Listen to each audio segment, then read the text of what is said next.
Welcome to Fairport Flash, the monthly economic update powered by the Fairport investment team. Our team gathers the most recent news, data, and research and distills it into the information most important to you. Let's get started. Welcome to the February 2021 edition of the Fairport Flash. My name is Rick D'Amico, Manager of Investments at Fairport Wealth. As a member of the investment team, I'm mostly responsible for managing the firm's fixed income and liquid alternative investment strategies. I hope everyone is doing well and has had a great start to their year. So let's get started. With 2020 now in the rearview mirror, I'd like to discuss the current trend in yields as it relates to both short and long-term interest rates, as well as the state of the fixed income markets for 2021. So far, we've seen yield breakouts across all developed markets, with yields on key 10-year government securities breaking out here domestically in the United States, as well as overseas in the UK, Germany, and Japan. The recent breakout is reflective of a brighter global economic outlook as vaccines continue to roll out across the globe. The rise in longer-term maturities has also resulted in steeper yield curves, as short-term rates have essentially remained anchored near zero thanks to central bank policies. The spread between the 10-year and 2-year Treasury yield now stands at 117 basis points, its largest spread since early 2017. A steepening yield curve is often viewed as a positive sign or indication of strengthening economic activity along with rising inflation expectations, and it also has positive ramifications for certain sectors, such as financials, who tend to borrow funds on the short end while lending funds at longer durations. In our view, we would expect the yield curve to continue to steepen this year. While the market has revised up its trajectory for a rate hike in recent months, according to Roberto Perli's research at Cornerstone Macro, the market still does not expect an interest rate increase until the first quarter of 2023, while Fed forecasts do not call for a rate increase until 2024. So with an improving economic outlook for the global economy, inflation expectations creeping higher, and short-term rates anchored for the next several quarters, it is our expectation that the yield curve will continue to steepen this year. Let's focus specifically now on the current trend in 10-year U.S. Treasury rates. Treasury yields at 1.29% are right in the ballpark of Ned Davis Research's resistance range, which they have identified as between 1.25% and 1.3%. The recent move in rates has been an impressive one, especially when you consider 10-year Treasury yields were trading at 52 basis points just 6 months ago. The question remains is where do we go from here?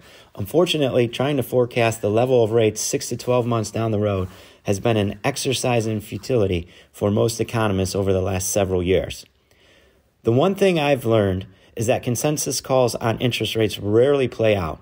And right now, the consensus call is for 10-year yields to fall within the 1.25% to 1.5% range by year end. Knowing what I know about past consensus calls on rates, I would not be surprised if rates gravitated higher, ending the year slightly above the consensus view.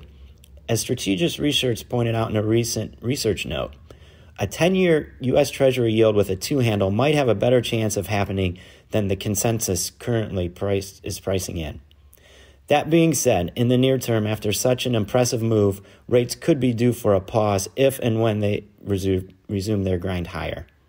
Technical analyst Rich Ross of Evercore ISI identifies a ceiling of 1.44% for the current leg of this rate rally. Another question some might be asking is, when does a sharp move higher in rates become a headwind for equity markets? As Strategic Research points out, this tends to happen when the 6-month change in yields breaks through the 95th percentile band, and while it appears we may be moving in that direction, we aren't quite there yet.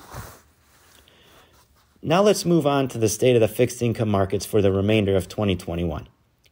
Even though we've seen a recent spike in 10-year U.S. Treasury yields, it's important to remember that real 10-year yields, the yield an investor receives after adjusting for inflation, still remain deeply in negative territory. And from a valuation standpoint, most sectors within fixed income appear rich, with spreads on investment-grade corporates, high yield, mortgage-backed securities, and government agencies once again well below historical averages. In fact, the average U.S. junk bond yield dropped below 4% recently for the first time ever, Valuations appear just as stretched in the municipal bond market as well, with muni to Treasury ratios for key maturities either at record lows or levels we haven't seen in over 20 years. Another important factor to consider when looking at fixed income is that while yields are near record lows for some sectors of the fixed income markets, duration is at or near record highs. This means that the amount of yield an investor receives per unit of duration has sunk to record low levels, resulting in elevated interest rate risk.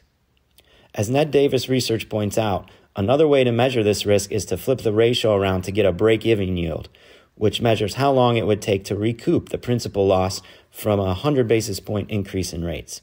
For example, if rates were to increase 100 basis points, the Barclays U.S. Aggregate Bond Index would suffer about a 6% principal loss, and it would take nearly 5.25 years worth of interest to make up for that loss. It would take nearly 11 years to make up for the principal loss on U.S. Treasuries given current rate levels. These poor risk-reward ratios, along with high valuations and negative real yields on Treasuries, make us cautious on fixed income for the remainder of 2021.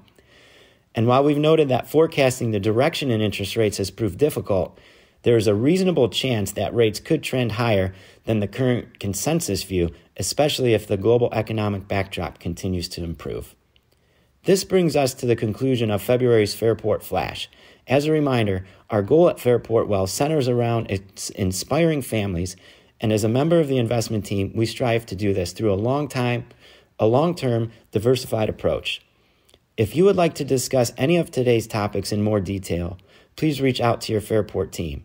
Thank you again for listening, and keep an eye out for the next Fairport Flash at about this time in March. Fairport is a group of investment professionals registered with Hightower Securities, LLC, a member of FINRA and SIPC, and with Hightower Advisors, LLC, a registered investment advisor with the SEC.